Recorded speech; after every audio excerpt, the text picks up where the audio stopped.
Hello, and welcome to our presentation of V-Mobiles. The roles for our company are as follows. Me as CEO, Imran, Operations, Ashik, Marketing, Sean, Event, Alan, Financial, and Saitija as Strategy. Why did we enter the countries we did? Why did we leave the countries we did, and why weren't some countries entered? First, we're going to go through all of the countries that we had entered and why we decided to enter them. So in our final decision, we decided to stick with the Netherlands, Belgium, Malaysia, Australia, and China. The Netherlands has the 17th biggest economy, not a lot of competition, a low yearly cost, and high employee motivation. We entered this market in the year 2025. Our demand and purchase was quite high, but our inventory was low. In 2026, our demand dropped and we had way too much inventory and we were not selling enough. Belgium has a population of over 11 million people, low yearly costs, barely any competition, and the main center of NATO and the EU. We entered this market in the year 2025 as well, and our demand and purchase was quite high, but our inventory was low. In 2026, our demand dropped and we had way too much inventory and were not selling enough. In 2026, the demand dropped and we did not have a lot of sales, so we had a bunch of leftover inventory. We were also entered into China, who has heavy competition, 1.3 billion people, high yearly costs, and income levels that are very broad. We entered into China in 2024. Our demand and sales were both high, and our inventory was also at a perfect level. However, our sales stayed high in 25, but our inventory was low. If we had to redo the simulation and stayed in China, we would have to increase our inventory supply. In Australia, there is barely any competition and high yearly costs. If we had to redo this, we would probably have left Australia. Our first year was 2025 and the demand was crazy high and so were purchases. However, we did not have enough inventory to cover all of the purchases. The next year demand was low and we had too much inventory. Our last country that we were in was Malaysia, who has a large population, but had recently left British control in 1957, which caused lots of political riots and unrest within the country. They also had very high competition, but just like Australia, the demand was low and we had too much inventory. We would probably leave this market later. The first market that we entered was the United Kingdom, and our first year, 2022, had a lot of demand and sales. Next year, our demand dropped and we didn't have enough inventory for the amount of sales. We left the UK after 2024 because demand was not increasing and the yearly costs were too high. That is when, in 2024, we entered a bunch of markets. We'd also entered into India, which we stayed in for 2 years. The first year was pretty good, but our second year, the demand was minimal, so we left. Also entered Brazil, Indonesia, and Japan. We left because demand was low and we weren't selling any product. The decision process to entering the companies were based on where I thought our product would do best. I stayed in the UK for 2 to 3 weeks because our product was selling quite well there and we were starting to come out of debt. When I started the simulation, the goal was to kind of base our product after Apple.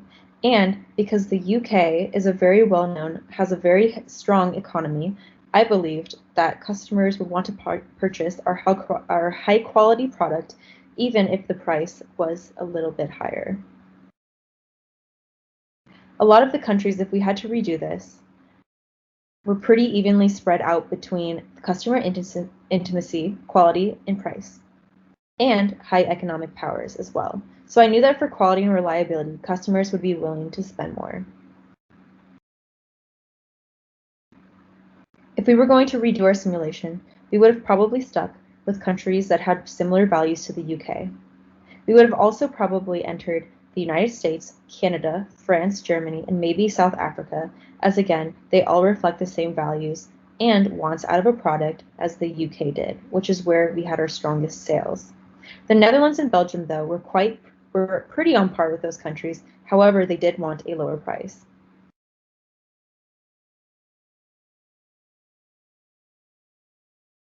For our first week, for our business plan decisions and why we didn't enter any countries. Unfortunately, I was the only one to participate in week 1 of our simulation and had to scramble to make decisions for our whole team with no communication. I did everything besides enter any countries. Yes, I know that cost us in the beginning, but I pulled us together by week 3 to be one of the top 5 teams. For our business plan, I focused our values and goals based on those of Apple. As we all know, Apple is a leading phone developer and is known for its innovative and cult-like following. They are also known for having very secure phones, expensive phones, and innovative designs and features. For week 2, this week I noticed that we had a warning about us not having hired any management. We decided to wait till week 3 to hire any management because we hadn't sold any phones in week 1 because we had not entered into any markets and thus were in debt. Again, our biggest goal this week was to figure out where to cut costs because we were still not making a profit. We ended up in 5th place a couple of weeks later by just staying in the UK for a couple of years and selling phones there, which is where our headquarters was. Again, if we had to redo this, we would have stayed in the UK and entered markets that had similar values to those in the UK. Hi guys, this is Sean Francis and I would like to present the topic of human resource management. Updating the employees regarding current scenario and educating them to achieve greater productivity is good strategy beneficial for our company. So we spend a good amount of time and resources for training employees. We have provided a budget of 5,000 euros towards the training budget of employees, and the time per employee allocated for training purposes by company is zero point 0.2 full-time employees. And also we provided various motivational programs to improve the employees' loyalty. Rewards for the employees. There is an increase in the remuneration for the employees by 3%, and also we provided 3% bonus in salary for our staffs who achieved an above target performance. And for those who reach on target performance, they will receive a 1% salary increment. And for the below target performance, there is no bonuses. The line graph shows the number of staffs. In the year 2020, we have no new staffs. Staff left were 0, staff stayed were 6, and externally hired staff were 0. In the year 2021, we have new staff hired of 20, staff left were 3, staff stayed of 3, and externally hired staff nil. And in the year 2022, we have 2 new staffs, staff left were 2, staff stayed of 21, and externally hired staff were 2. In the year 2023, we have new staffs of 2, staff left were 2, staff stayed were 21, and no externally hired staff. In the year 2024, we have 29 new staffs, staff left were 4, staff stayed were 19, and 66 externally hired staff. And in the year 2025, we have 20 new staffs, staffs left were 8, staff stayed were 40, and 81 externally hired staff. Finally, in the year 2026, we have 8 new staffs, staff left were 8, staff stayed were 52, and no externally hired staff. This line graph shows the motivational and education level of staffs. The staff education level has increased from 2020 to 2026. We have given great importance in training of our employees and provided adequate training at the proper time. This made them more efficient and competitive in the job field. And the staff motivation level increased from 2020 to 2022. And then our employees seem to have good loyalty and get satisfaction from our company's growth. So in this scenario, there seems to be less need for the motivation. Management teams.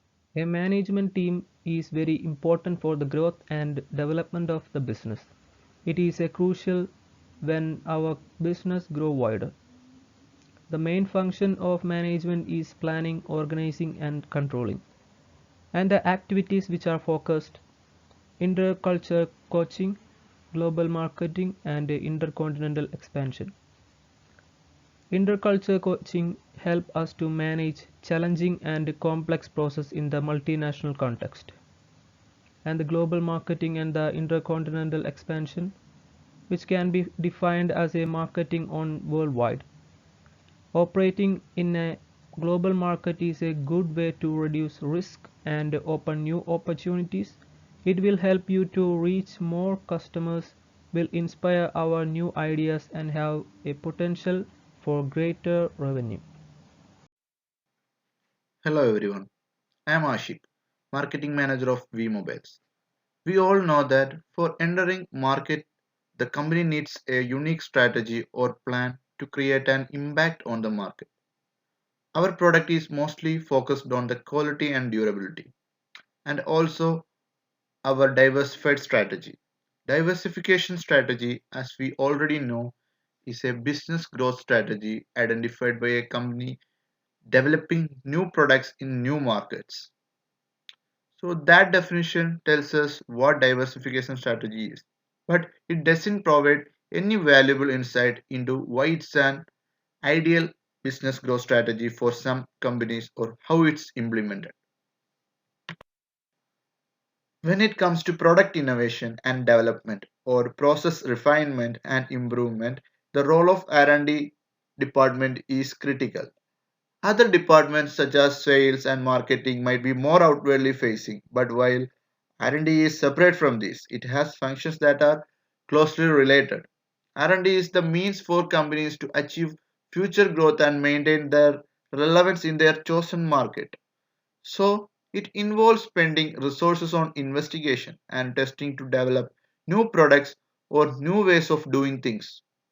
It also supports the enhancement of existing products or processes. V-Mobiles comes with the latest 5G technology which provides the customer with an amazing experience and also provides latest technology at affordable price. Augmented reality cameras and artificial intelligence are other technologies that we were able to introduce in our smartphones, which in all sense makes it smart. Promotion campaigns. Mobile marketing is the method we have chosen for our campaigns. Mobile marketing is a multi-channel digital strategy aimed at reaching a target audience on their own smartphones, tablets, mobile devices, websites, SMS, MMS, social media, and other apps. In recent years, the customers have started to shift their attention to mobile because we all know that marketers are doing the same in order to create true omni-channel engagement. As technology becomes more fragmented, so does marketing. And in order to earn and maintain the attention of potential buyers, content must be strategic and highly personalized. These are the few campaigns we have did to create an impact on the market. Marketing campaigns promote products through different types of media such as television, radio, print, and online platforms also. Okay. Then defining a campaign's goal usually dictates how much marketing is needed and what media are most effective for reaching a specific segment of consumers. Companies that lose sales due to major negative press often use marketing campaigns to rehabilitate their image. That's all. Thank you. Hi, this is Imran Ahmed, Operation Manager for B Mobiles. Basically, I was looking after the logistics and inventories. I would like to talk about logistics first. We had to outsource a logistic company that provides logistics service for the companies or clients to deliver their product. B Mobile chose an international delivery company as logistics service provider, though the cost of the distribution is high for this company, which is 32.50 euro per product. The delivery time was direct and immediate, so there was no issue with the delivery time. However, turnover is 10% for this company. Bonus is rewarded once turnover reaches 1 million. This company was highly reliable. Their reliability was 4 out of 5. For the next 3 years, we had to change our logistics partner to international trade company because for the first 2 years we could not make any profit, so we wanted to minimize our cost as much as possible, each and every possible way. By choosing this company we could save 12.50 euro per product, which is significant for us, though the delivery time was 3 weeks, which is too high, I guess. However, turnover bonus is 2%, and bonus is rewarded once the turnover of the manufacturer is reaches 1 million.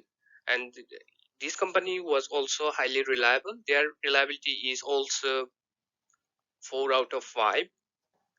For the year 6, we had to change our logistics partner again to express service transport, because uh, at this time we could not provide our products to our customer, because the international trade company was taking too much time to deliver the product. So we had to minimize the time. uh, at the same time, we had to consider the cost. That's why we chose this company. Delivery time for this company was 1 week less than the international trade company. Turnover bonus is 15% once the turnover for the turnover reaches 2.5 million for this company. And though this company was a bit less reliable, uh, however, I would like to talk about our inventory management now. Inventory management is very crucial part for any business, so we needed to make prediction for potential sales. The local inventory levels were managed based on the demand of the product in the particular market. And secondly, our warehouses capacity varied from 10,000 to 50,000 units of smartphone based on the demand on that market and our productivity. For example, in the market like Netherlands and Belgium, our warehouse capacity was 10,000. In the market like Australia and China, our productivity, sorry, uh, our warehouse capacity was 50,000. So as the rounds have progressed during the game, there was changes made to the level of the inventory based on the demand in the market, and also the capacity of the warehouses were increased or decreased accordingly. Again, um, automatic order limit was set based on the demand, warehouse capacity, and the logistic service providers delivery time. Thank you, everyone. Hi everyone, myself Alan Babu, and I will discuss the financial analysis of our company for the simulation game. And the financial analysis is on the basis of balance sheet and income statement. First of all, what is financial analysis? Financial analysis is a process of determining the company's current scenario and evaluating business performance and business transaction. In this slide, it shows the financial analysis as per the balance sheet. The table indicates the balance sheet as in the current ratio, because the current ratio of the company represents the current assets and the current liability. The current ratio shows the current position of the company. Current ratio represents the company's liquidity and expressing the company's ability to cover short-term liabilities with its current assets on the way by providing company's financial position. The formula for calculating current ratio is current assets divided by current liabilities. In this graph, we can observe that in the year 2020, it shows the high current ratio. It's the year for entering new markets with new strategical plans and ideas. Later on, the changes in the strategical plans resulted the year by year it's going low. The table and the graph depicts the company has the ability to face the current liabilities.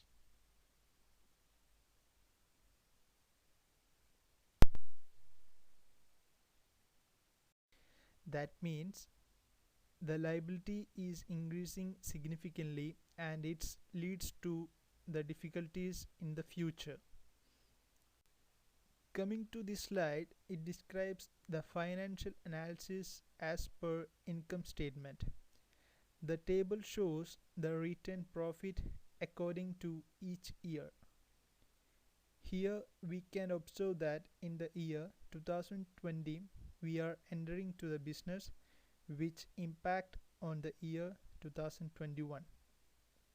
Even though it shows the negative figure, later on changing the strategy there being a slight changes in the years by entering new markets. For the year 2021 to 2024, we have given importance to the quality of the product. Later on, the year 2025, we have given importance to affordable prices. So, in the year 2025, we can see that there is a boost in retained profit. But due to the changes made in the strategic plans for entering the new markets, the expenditure increases immensely. Compared to other years, 2025 have 5 times higher retained profit than in the year 2024. The company can't be in a stable position because of higher expenses. In the year 2025, there was a higher retained income, but the expenses on entering the new markets with the new strategic plans includes hiring of new members, etc. made the huge expenses. The current cash position of the company is negative 156,758,411. Hi everyone, this is Venkatanaga Sivasaiteja Valluri. Now I am going to explain you all regarding our company strategic planning. Our strategic planning has been allocated into 5 different parts. They are competitive strategies, SWOT analysis, vision, targets and growth. Moving to competitive strategies, we are having a total of 4 preferences. In our entire business, we had changed our competitive strategies thrice. While starting our business, we had entered into UK country with headquarters as UK. Then we had given our first preference to customer intimacy as we thought to establish a great and long-lasting relationship along with strong brand identity with customers. But so far it's been 4 years. We had made many changes in our decisions and plannings, but we could not make any profit. So we decided to change our competitive strategy to combination of all the above because we decided to give equal preference for price, quality and customer assistance with less price. As a result in this, we have impacted on 128 aspects in different countries that our price is not matched with quality and customer assistance. Then we removed some countries which we already entered and we came to know that as we are giving importance to price with affordable people, so we need to give only importance to the cost leadership. By this we came into the track of good incomes, but due to some heavy expenses towards management we could not make profits. If we could have continued for 2 more years in the same cost leadership, so we might get like some good profits. Coming to SWOT analysis, our company strength, weakness, opportunities and threats are here. Our opportunities are having a consistent customer growth in the market with qualified professionals when we are giving preference to customer intimacy. But when we changed our preference to cost leadership, we have opportunities like reasonable price for all the affordable customers with a wide range of marketing feasibility. Coming to strengths of our company, we are using a top technology with professional research from our research and development team when we gave preference to customer intimacy. But later on we are with cost leadership, having strength as affordable price for all people where the product are reliable in nature. Now coming to threats of our company. Increasing competition in markets became a major threat for our company, and at the same time we had made a decision with entering into new markets. We had made a mistake of entering into 8 new markets at once, which are giving importance to cost leadership. These made a very bad impact towards our profits. Coming to weakness of our company, lack of estimating marketing demand and also lack of internal factors, like for example, overtime work for an employee takes more expensive and every time we had a chance with the staff requirements. Now coming to our company's vision, when we had given preference to customer intimacy, we had focused towards connecting the world, shaping the future of technology, secure personal data. But later on, we changed our preference to cost leadership. Then we focused towards affordable phones for everyone, support local communities, global gender equality. Now coming to targets of our company. So the key performance indicator we have selected as net profit in the starting of the year, as when we are giving preference to customer intimacy. But from the 4 years we do not make any net profit, so we could not increase our points no more. So like we thought to change our like preference to cost leadership, and we changed our key performance indicator to employee motivation. So as impact over this, we have like spent like much or employee motivation, and as a result we got like many points from here. Now coming to growth, we have chosen penetration for our growth because we had planned to increase our market size through selling more products to existing customers or though finding new customers in existing market itself. Coming to conclusion part of our company, I am going to explain what we have learned from this simulation game. At final, we had focused towards cost leadership, where we are supposed to give importance only to price, where we are supposed to choose preferences as affordable to all the people.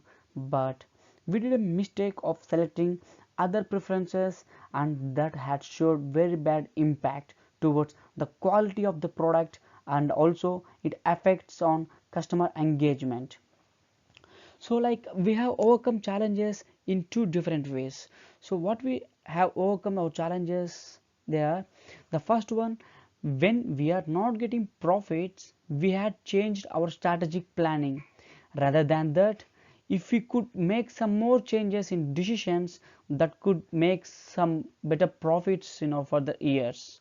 So we had done first mistake over this. And the second one, by entering into new markets, we are not supposed to enter all the new markets at once. If we want to enter, we can enter one by one.